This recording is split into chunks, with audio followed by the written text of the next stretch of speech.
My neighbor has been mowing his lawn for 12 hours straight. I just figured out the horrifying reason why. It started at 4:43 a.m. The noise jolted me awake. It sounded like there was a giant truck revving its engine right there in our bedroom. Exhaust fumes wafted in through the open window. It was a bad way to start the day. It was even worse than when I saw the neighbor getting it down with his own sibling. Anyways, that's a story for another day. "What is that?" moaned my wife. We'd both slept poorly, because our daughter had crawled into our bed at 1 a.m. and kept kicking us in the face until we were both half hanging off the bed while she snored away. "Start of the apocalypse," I groaned. "Go back to sleep." "No way can I sleep through that racket," said Vanessa.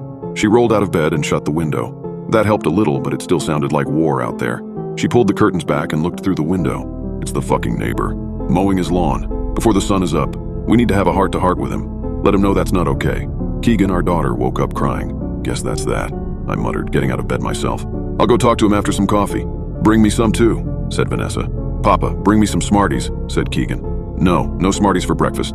Banana or toast, but not Smarties." "Fine," huffed Keegan. "Toast, cut into shapes." I sighed.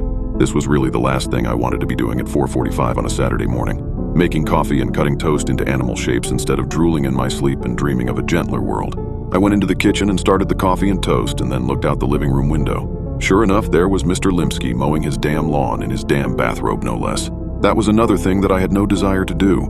Get into it with him about this, or really talk to him about anything ever beyond a friendly wave and a howdy neighbor. By the time I was awake enough to form a coherent thought, it was almost 6 o'clock and I had consumed 4 cups of coffee. Mr. Limsky was still at it, which was strange because his yard isn't very big at all.